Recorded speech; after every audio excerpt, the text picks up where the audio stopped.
नमस्कार मित्रांनो, शिक्षण विभागाची अत्यंत महत्त्वाची अपडेट, महत्त्वाची माहिती आपण जाणून घेणार आहोत. तर शाळा गुणवत्ता मूल्यांकन आणि आश्वासक आराखडा म्हणजे स्कॉप अंतर्गत शाळा मूल्यांकन या तारखेपासून सुरू होणार आहे. तर मित्रांनो, शैक्षणिक सत्र 2024-25ला आपण हे मूल्यांकन केलेलं होतं आणि आता या सत्रामध्ये सुद्धा आपल्याला हे मूल्यांकन जे आहे शाळेचं हे करावं लागणार आहे स्कॉप अंतर्गत. तर कोणत्या तारखेपासून सुरू होणार आहे, कधीपर्यंत आपल्याला करायचं आहे आणि कशा पद्धतीने करायचं आहे याची संपूर्ण सविस्तर माहिती शासनाकडून आलेल्या परिपत्रकामध्ये दिलेली आहे. तर त्या परिपत्रकाची माहिती आपण या व्हिडिओमध्ये जाणून घेणार आहोत. तर नमस्कार, मी राज मेश्राम, मराठीशाळा.com या यूट्यूब चॅनलवर पुन्हा एकदा आपलं सहर्ष स्वागत आहे. मित्रांनो, शिक्षण विभागाची अत्यंत महत्त्वाची अपडेट असणार आहे. स्कॉप 2025-26 शाळा मूल्यांकन या तारखेपासून सुरू होणार आहे. शासनाकडून जे परिपत्रक आलेलं आहे त्याची संपूर्ण सविस्तर माहिती जाणून घेण्यासाठी व्हिडिओला स्किप न करता पूर्ण बघा. चॅनलवर जर नवीन असाल तर चॅनलला सबस्क्राईब करायला विसरू नका आणि व्हिडिओ जर आवडला तर व्हिडिओला लाईक व शेअर करा. चला तर मग सुरू करूया.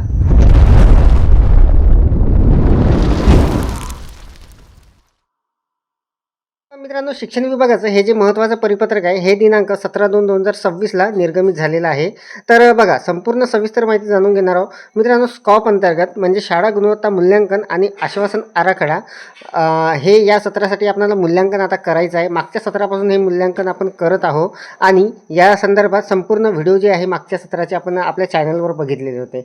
तर मित्रांनो, स्कॉप अंतर्गत या सत्रामध्ये जे आपल्याला मूल्यांकन करायचं आहे त्यामध्ये कोणकोणते बदल असणार आहेत, कोणत्या तारखेपासून ते सुरू होणार आहे याची संपूर्ण माहिती आपण या परिपत्रकाच्या माध्यमातून जाणून घेणार आहोत आणि लगेचच याची सिरीजसुद्धा सुरू करणार आहोत. तर बघा, महाराष्ट्र शासनाच्या शालेय शिक्षण व क्रीडा विभागाचं अत्यंत महत्त्वाचं हे परिपत्रक जे आहे हे आलेलं आहे आणि आता आपण संपूर्ण माहिती जाणून घेणार आहोत. तर बघा, प्रतिविभागीय शिक्षण उपसंचालक सर्व, प्राचार्य, जिल्हा शिक्षण व प्रशिक्षण संस्था सर्व, शिक्षणाधिकारी प्राथमिक माध्यमिक, जिल्हा परिषद सर्व, प्रशासन अधिकारी महानगरपालिका नगरपालिका सर्व आणि शिक्षण निरीक्षक मुंबई सर्व. आणि विषय बघा, अत्यंत महत्त्वाचा विषय आहे शाळा गुणवत्ता मूल्यांकन आणि आश्वासन आराखडा म्हणजे स्कॉप सन 2025-26 मध्ये होणाऱ्या स्वयंमूल्यमापनाबाबत. तर मित्रांनो, आपणाला सुरुवातीला स्कॉपमध्ये शाळेचं स्वयंमूल्यांकन करायचं असते आणि त्यानंतर बाह्य मूल्यांकन होत असते. तर हे सर्व गोष्टी आपल्याला माहीत आहे, कारण मागच्या सत्रामध्ये ऑलरेडी हे जे मूल्यांकन आहे हे झालेलं आहे. तर या सत्रामध्ये कशा पद्धतीने आहे, कधीपासून करायचं याची माहिती आपण जाणून घेणार आहोत. तर बघा, उपरोक्त संदर्भ क्रमांक 1 नुसार राज्यातील सर्व शाळांचे मूल्यांकन करण्यासाठी राज्य शैक्षणिक संशोधन व प्रशिक्षण परिषद महाराष्ट्र पुणे येथे राज्य शाळा मानक प्राधिकरण कक्षाची स्थापना करण्यात आलेली आहे. संदर्भ क्रमांक 2 नुसार राज्यातील सर्व माध्यमाच्या सर्व व्यवस्थापनाच्या शाळांसाठी शाळा गुणवत्ता मूल्यांकन आणि आश्वासन आराखड्याची म्हणजे स्कॉप निर्मिती करण्यात आलेली आहे. संदर्भ क्रमांक 3 नुसार सन 2025-26 मध्ये सर्व माध्यमाच्या सर्व व्यवस्थापनाच्या शाळांचे स्वयंमूल्यांकन करण्यासाठी राज्य शैक्षणिक संशोधन व प्रशिक्षण परिषद महाराष्ट्र पुणे यांच्या या वेबसाईटवरील स्कॉप टॅबमध्ये स्वयंमूल्यांकनासाठीची लिंक दिनांक 27 फेब्रुवारी 2026 पासून उपलब्ध करून देण्यात येणार आहे. तर मित्रांनो, अत्यंत महत्त्वाचं हे असणार आहे.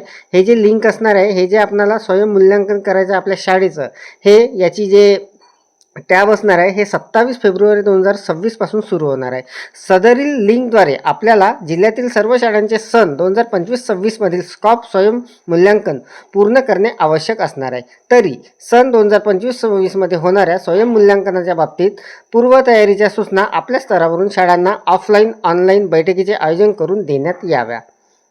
डॉक्टर हेमंत वसेकर, संचालक राज्य शैक्षणिक संशोधन व प्रशिक्षण परिषद महाराष्ट्र पुणे. तर मित्रांनो, अत्यंत महत्त्वाचं हे जे परिपत्रक आहे हे शासनाच्या शिक्षण विभागाकडून निर्गमित झालेलं आहे आणि या परिपत्रकानुसार स्कॉपचं जे मूल्यांकन होणार आहे या वर्षीचं स्वयंमूल्यांकन आपल्याला करायचं आहे ते 27 फेब्रुवारीपासून सुरू होणार आहे. त्याची जे टॅब असणार आहे ते त्या पोर्टलवर येणार आहे. तर त्याचा एक स्वतंत्र व्हिडिओ आपण बघणारच आहोत. सोबतच आपल्याला या वर्षीमध्ये कोणकोणते बदल असणार आहे, कशा पद्धतीनं आपल्याला पूर्वतयारी करायची आहे, कशा पद्धतीने कच्ची माहिती तयार करायची आहे, कोणते फोटो आपल्याला लागणार आहे याची संपूर्ण सविस्तर माहिती स्टेप बाय स्टेप आपण व्हिडिओच्या माध्यमातून जाणून घेऊ. सध्या तरी मित्रांनो, या व्हिडिओमध्ये एवढंच अत्यंत महत्त्वाची अपडेट, महत्त्वाची माहिती आपण जाणून घेतली. तर या व्हिडिओमध्ये एवढंच. व्हिडिओ जर आवडलेला असेल तर व्हिडिओला लाईक करा, शेअर करा आणि माझ्या मराठीशाळा.com या यूट्यूब चॅनलवर जर नवीन असाल तर चॅनलला सबस्क्राईब करायला विसरू नका. पुन्हा भेटू असं एका नवीन माहितीसह, नवीन अपडेटसह. तोपर्यंत धन्यवाद.